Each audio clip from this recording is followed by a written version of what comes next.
Very good morning to all of you. आप सभी का बहुत बहुत वेलकम एग्जाम ट्यूटोरियल 3M पर। और आज हम लोग क्लास कर रहे हैं एसएससी सीजीएल का कुछ इम्पोर्टेंट हम लोग मॉक टेस्ट करेंगे। और यह प्रीवियस ईयर 2017 में पूछा गया सारे प्रश्नों को हल करेंगे हम लोग। चलिए इम्पोर्टेंट सेशन हम लोग देखते हैं। और अगर आप इस चैनल पर नए हैं तो ज़रूर इसे सब्सक्राइब कीजिए और वीडियोस को ज़रूर लाइक कीजिए और अपने फ्रेंड सर्कल के बीच में ज़रूर शेयर भी कीजिए। लेकिन हम लोग प्रश्न पर चलने से पहले हम कुछ वर्ड मीनिंग देख लेते हैं जो इन प्रश्नों में पूछा गया है। तो फर्स्ट नंबर हमारा वर्ड है बूस्ट। बूस्ट का मीनिंग होता है गर्व, ठीक है। बूस्ट मीन्स होता है गर्व करना। और रिफल्जेंट मीन्स होता है चमकीला और प्रकाशमान। यहाँ पर टोटल हम लोग 25 क्वेश्चंस करेंगे, जिसमें सारे प्रश्न जो 2017 में पूछा गया था उसी को हम लोग सॉल्व करेंगे, ठीक है। तो यह प्रीवियस ईयर क्वेश्चन सेट है, ठीक है, प्रीवियस ईयर क्वेश्चंस है। और डेली यहाँ पर आप सीजीएल का एक मॉक टेस्ट आप अटेंड कर सकते हैं या फिर बैंकिंग का एक मॉक टेस्ट आप अटेंड कर सकते हैं। चलिए हम लोग वर्ड मीनिंग पर चलते हैं। फर्स्ट नंबर है बूस्ट मीन्स गर्व करना, रिफल्जेंट मीन्स चमकीला या प्रकाशमान। थर्ड मीनिंग है यहाँ पर स्केप्टिक। स्केप्टिक ध्यान से सुनिएगा, इन सभी वर्ड्स का इन प्रश्नों में जरूर समावेशित है। इन सारे वर्ड्स कहीं ना कहीं आपको प्रश्न में देखने को मिल जाएगा, चाहे एंटोनिम्स के रूप में या सिनोनिम्स के रूप में या फिर कोई भी डिफिकल्ट वर्ड जो उस समय पूछा गया था उसका यहाँ पर मीनिंग दिया हुआ है। तो थर्ड नंबर में क्या है, स्केप्टिक। स्केप्टिक मीन्स क्या होता है, संशय करने वाला। और 4 नंबर में इरोनियस। इरोनियस मीन्स अशुद्ध होता है, ठीक है। और 5वां वर्ड है हम लोग का निहिलिस्ट। निहिलिस्ट का मतलब क्या होता है, जो अराजकता का समर्थन करे, ठीक है। निहिलिस्ट मीन्स जो अराजकता का समर्थन करे। फिर 6 नंबर में वर्ड है प्रीडोमिनेट मीन्स सर्वाधिक होना। प्रीडोमिनेट मीन्स सर्वाधिक होना। और 7 नंबर में इल्यूसिव। इल्यूसिव मीन्स समझ में नहीं आने वाला। और 8 नंबर में क्या है, डेस्परेट। डेस्परेट मीन्स क्या होता है, हताश। और 9 नंबर है ऑडासिटी। ऑडासिटी का मतलब क्या होता है, गुस्ताखी। और 10 नंबर वर्ड है हम लोग का यहाँ पर अलाइन। अलाइन मीन्स मत से सहमत होना।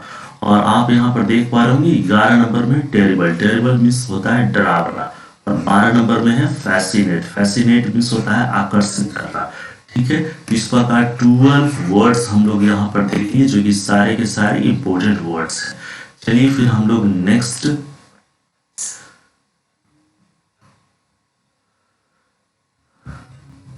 क्वेश्चंस पर चलते हैं। यहाँ पर फर्स्ट और सेकेंड क्वेश्चन में क्या करना है, in the following questions some part of the sentence may have error. Find out which part of the sentence has an error and select the appropriate option. If a sentence is free from error, select no error.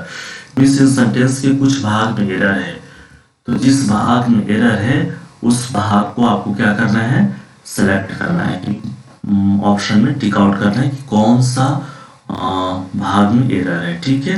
अगर कोई error नहीं है तो फिर आप option number D को टिक कर सकते हैं। तो चलिए फर्स्ट नंबर प्रश्न को पढ़ लेते हैं। The reason Priya was late to the meeting is because her flight was delayed. Already आप जब रूल हम लोग पढ़े थे, रूल आप जब पढ़ाई किए थे, जब मैंने ऑलरेडी रूल को पढ़ाया है, तो उस रूल को पढ़ाते समय कंजंक्शन के रूल नंबर, कंजंक्शन से रिलेटेड रूल हम बताए थे कि यहाँ पर बिकॉज का यूज नहीं होगा, ठीक है। चूंकि रीजन ऑलरेडी यहाँ पर लगा हुआ है और रीजन भी लगा हुआ है और फिर बिकॉज क्यों आएगा, बिकॉज तो फिर आने का कोई सवाल ही नहीं होता है। तो बिकॉज के स्थान पर कौन सा वर्ड यूज करेंगे हम लोग, बिकॉज के स्थान पर डैट का इस्तेमाल होगा। किस चीज का इस्तेमाल होगा, डैट का यूज करेंगे। और इस प्रकार एरर किस भाग में आ गया, एरर आ गया ऑप्शन नंबर बी में, ठीक है। बी वाले पार्ट में एरर आ गया, तो हमारा आंसर क्या हो जाएगा, यहाँ पर बी हो जाएगा। और इसको करेक्ट करके कैसे लिख सकते हैं, the reason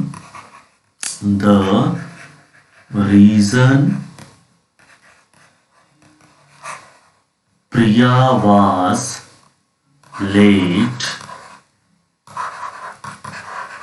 to the meeting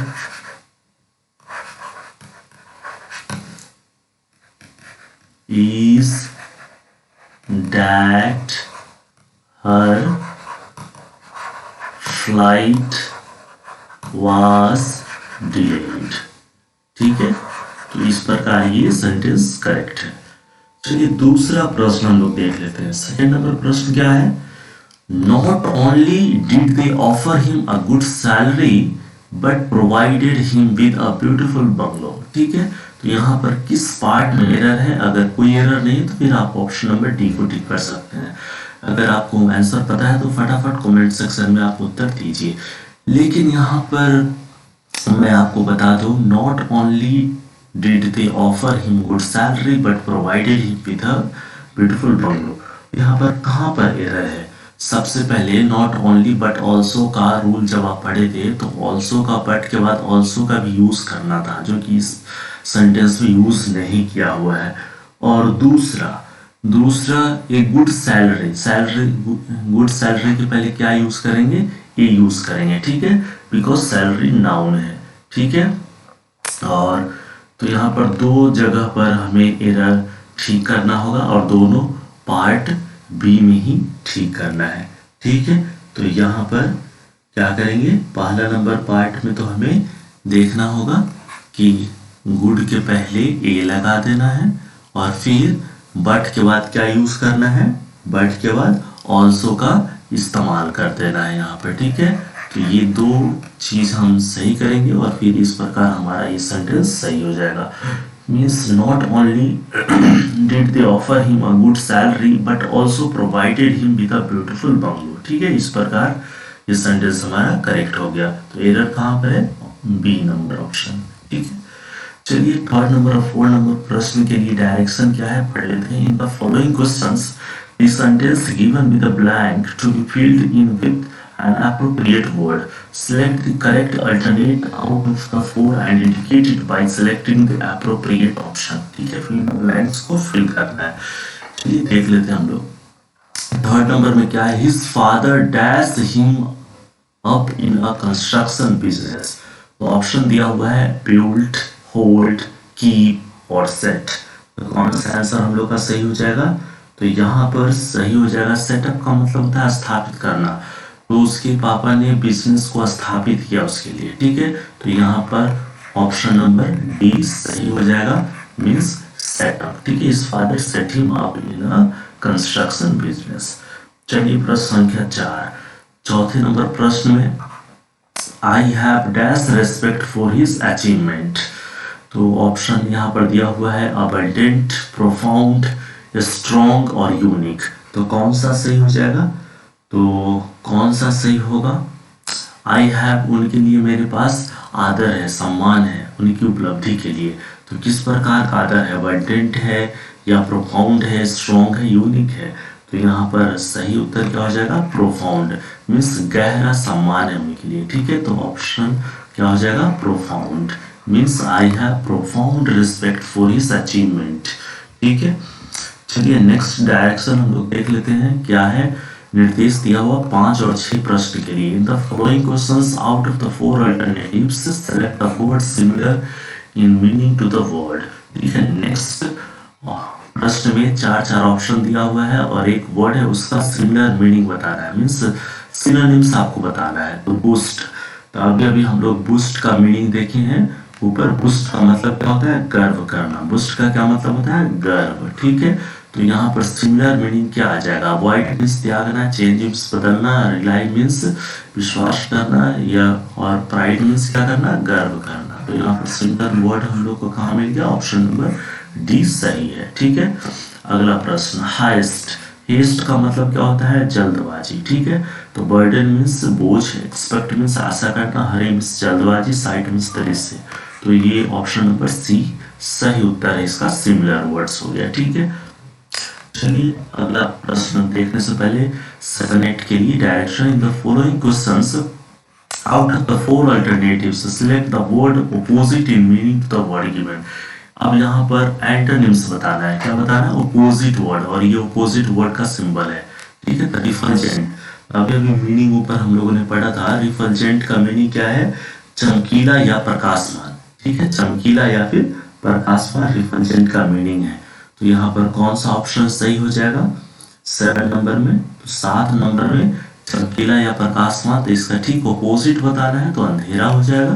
तो ऑप्शन नंबर ए सही है, मीन्स यहाँ पर क्या आ जाएगा, डार्क लिखेंगे हम लोग, ठीक है। रिफल्जेंट का अपोजिट क्या है, डार्क है। चलिए 8 नंबर प्रश्न, स्केप्टिक। तो अभी अभी स्केप्टिक का मीनिंग हम लोग देखे, क्या देखे थे, संशय करने वाला, ठीक है, संशय करने वाला, ठीक है। तो स्केप्टिक में संशय करने वाला, तो इसका 4 ऑप्शंस यहाँ पर दिया हुआ, ऑपोजिट बताना है। अर्थात जो संशय न करने वाला होगा तो ऑप्शन नंबर ए में ही मिल गया हम लोग को, बिलीवर, ठीक है। बाकी इरोनियस का मतलब क्या होता है, अशुद्ध होता है। नर्वस मीन्स क्या होता है, और निहिलिस्ट मीन्स क्या होता है, निहिलिस्ट मीन्स जो अराजकता का समर्थन करे। यहाँ पर सही आंसर क्या है, स्केप्टिक का सही आंसर है बिलीवर, ठीक है, ऑपोजिट वर्ड। नेक्स्ट डायरेक्शंस 9 और 10 के लिए, in the following questions out of the 4 alternative select the alternative which best expresses the meaning of the idiom और फ्रेज। इस इडियम और फ्रेज का जो सही उत्तर है, जो सही मीनिंग है, उसको क्या करना है, चुनना है। तो 9 नंबर प्रश्न में, क्वेश्चन नंबर 9 में हरकुलियन टास्क, तो हरकुलियन टास्क है, इसका मीनिंग बताना है। ऑप्शन नंबर ए है इंपॉर्टेंट टास्क, बी है मोटिवेटिंग, और सी है ऑप्शनल टू डू, और डी है very difficult task. Herculean task का मतलब क्या होता है, वास्तव में कठिन कार्य होता है। क्या होता है हरकुलियन टास्क का मतलब, हरकुलियन टास्क का मीनिंग ही होता है कठिन कार्य, ठीक है। तो यहाँ पर आंसर बताना है, तो क्या हो जाएगा यहाँ पर, ऑप्शन नंबर 9 का कौन सा सही होगा, यहाँ पर very difficult task, option number D सही उत्तर है, ठीक है।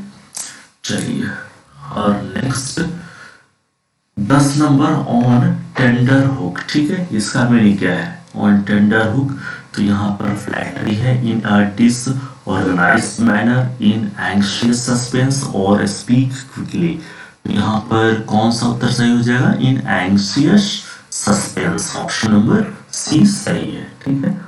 चलिए नेक्स्ट प्रश्न हम लोग देख लेते हैं। 11-12 के लिए क्या करना है, improve the bracketed part of the sentence, means improvement, sentence improvement आ गया। चलिए 11 नंबर प्रश्न देखते हैं। Neha would be looked beautiful in Indian attire, ठीक है। वुड बी लुक्ड के स्थान पर इसको और हम लोग इंप्रूव करके कुछ लिख सकते हैं क्या, या फिर ठीक है नो इंप्रूवमेंट होगा। ऑप्शन देख लीजिए, हैड लुकिंग, वाज लुक्ड, या वुड लुक, या नो इंप्रूवमेंट। तो कौन सा आंसर सही हो जाएगा इसमें, तो यहाँ पर आप देख सकते हैं Neha would be looked. Would तो वुड के बाद बी के बाद कौन सा वर्ब होना चाहिए वैसे, लुक्ड, तो यहाँ पर बी का यूज ही गलत किया हुआ है, तो इसको हम लोग सुधार करके क्या कर सकते हैं, वुड लुक्ड, वुड लुक, ठीक है। Means Neha would look beautiful in Indian attire, तो ये हमारा सही मीनिंग है, और इस प्रकार आप सेंटेंस को इंप्रूव कर पाएंगे। चलिए 12 नंबर प्रश्न देख लेते हैं। People have been long known, people have been long known how important the trees are to them, ठीक है। तो 12 नंबर प्रश्न को हम लोग देख रहे हैं, यहाँ पर भी क्या इंप्रूव किया जा सकता है, people have been long known. तो इसमें से 4 ऑप्शन है, इसमें से कौन सा सही होगा, चलिए देख लेते हैं यहाँ पर। तो people have to know long, या पीपल हैड लॉन्ग नोन, या पीपल हैव लॉन्ग नोन। तो यहाँ पर क्या हो जाएगा, हैव लॉन्ग नोन, ठीक है। हैव बीन लॉन्ग नोन नहीं होगा, तो यहाँ पर सी नंबर ऑप्शन सही है, ठीक है। How important the trees are to them. चलिए 13 और 14 के लिए यहाँ पर देख लेते हैं क्या है। In the following questions, out of the 4 alternatives, select the alternative which is the best substitute of the phrase. और 13 नंबर में है an associate in crime, means अपराध में शामिल होना। तो इसके लिए 1 वर्ड बताना है, तो 1 वर्ड में क्या आ जाएगा, 13 नंबर का क्या हो जाएगा आंसर, accomplice, means अपराध में शामिल होना, ठीक है। चलिए 14 नंबर प्रश्न हम लोग देख लेते हैं। Man behaving more like a woman than as a man, ठीक है। जो आदमी से ज्यादा औरत की तरह व्यवहार करे उसे क्या कहेंगे, वाइप्टी, या इफेमिनेट, या ग्रेगारियस, या इनएलियनेबल। तो हमारा सही ऑप्शन क्या हो जाएगा, इफेमिनेट, ठीक है। चलिए नेक्स्ट 15-16 में क्या करना है, जो इनकरेक्ट वर्ड है उसे आपको चूज करना है। In the following questions, 4 words are given, out of which word is incorrectly spelled. Select the incorrectly spelled word. जो वर्ड गलत है उसको क्या करना है, चूज करना है, चुनना है।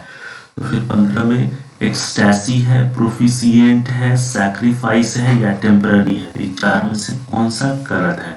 तो चलिए एक एक करके वर्ड चेक कर लेते हैं यहाँ पर हम लोग। तो एक्सटैसी, तो जो एक्सटैसी दिया हुआ है इसका मतलब अति आनंद, तो एक्सटैसी तो बिल्कुल ठीक वर्ड है, कोई इसमें प्रॉब्लम नहीं है, ये सही है। और प्रोफिशिएंट, प्रोफिशिएंट का स्पेलिंग गलत है, एफ के बाद क्या होना चाहिए, इसका सही स्पेलिंग क्या होगा, प्रोफी, FICIENT, ठीक है, प्रोफिशिएंट। प्रोफिशिएंट का मतलब निपुण, तो यहाँ पर ये गलत है, इसलिए आंसर क्या हो जाएगा, आंसर हो जाएगा यहाँ पर ऑप्शन नंबर बी, ठीक है, ठीक है, मीन्स गलत चूज करना था। टेम्पररी का भी स्पेलिंग ठीक है, जो कि क्षणिक, सैक्रिफाइस मीन्स त्याग करना, ये भी स्पेलिंग ठीक है। चलिए 16 नंबर फैमिलियर ग्रामर, तो यहाँ पर ग्रामर का स्पेलिंग गलत है, अर्थात ऑप्शन नंबर इसमें भी बी आंसर हो जाएगा, ठीक है, ऑप्शन नंबर बी यहाँ पर भी सही। फैमिलियर मीन्स क्या होता है, जो ज़्यादा मेलजोल करके जो रहता है, नरेटर मीन्स वक्ता, ऑपरेटर मीन्स जो ऑपरेट करने वाला हो, और ग्रामर में क्या स्पेलिंग हो जाएगा, GRAMMAR हो जाएगा, ठीक है। चलिए 17 और 18 नंबर प्रश्न में हम लोग चलते हैं। नेक्स्ट प्रश्न, The questions below consist of a set of labeled sentences out of the sentences to form a coherent paragraph. Means 4 यहाँ पर सेंटेंस दिया हुआ है अलग अलग, और इसको एक पैराग्राफ में क्या करना है, सजाना है। मीन्स PQRS, इसको अरेंज कर देना है चारों को। तो पी में क्या है, एक नंबर में, on the earth liquid forms and solid forms predominate. दूसरा, तो यहाँ पर सबसे पहले वैसा वो सेंटेंस चुनना है जो जिसमें नाउन हो, या फिर स्टार्टिंग सेंटेंस को चूज करना सबसे बड़ी भूमिका है यहाँ पर। तो सबसे पहले देख लेते हैं, पी में हम लोग को मिल गया, पी में क्या है, on the earth liquid forms and solid form predominate, तो यहाँ से तो शुरू नहीं किया जा सकता है। चलिए नेक्स्ट देख लेते हैं। नेक्स्ट में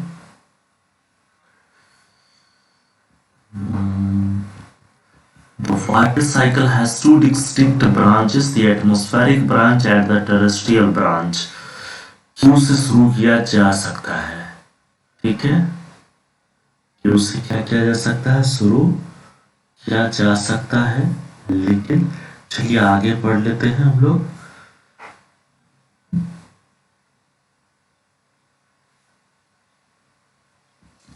Water plays a versatile role in the functioning of the biosphere, लेकिन ये ज्यादा अप्रोप्रिएट लग रहा है कि पानी क्या करता है, महत्वपूर्ण भूमिका निभाता है बायोस्फीयर में फंक्शनिंग के रूप में, ठीक है।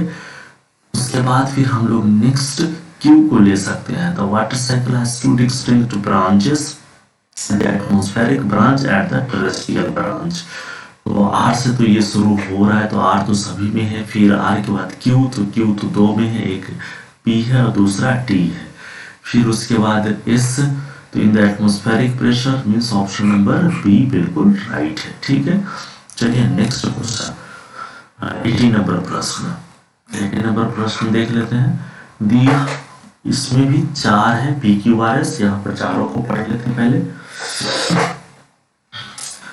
For however exclusively it still knew of harbors and anchors of homes to which to return and of barns in which to store the harvest, ठीक है।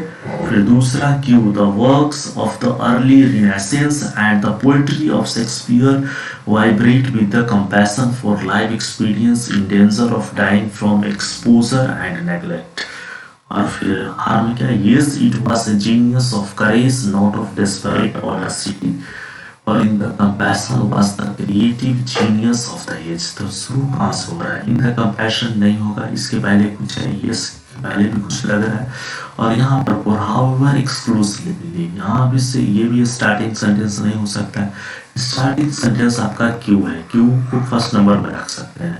The works of the early Renaissance and the poetry of Shakespeare vibrate with the compassion for life experience and danger of dying from exposure and neglect। ठीक है, और Q के बाद Q से शुरू का है, क्यू से एक ही सेंटेंस शुरू है सी, तो बाकी पढ़ने का जरूरत भी नहीं है, तो ये क्यू एस आर पी सही है। ठीक है, चलिए नेक्स्ट 19 नंबर प्रश्न में क्या करें, इन the following questions a sentence has been given in active passive voice out of the four alternatives suggested, select the one which best expresses the same sentence in passive active voice। तो यहाँ पर sentence क्या है, Sunita has written a story which fascinates everyone.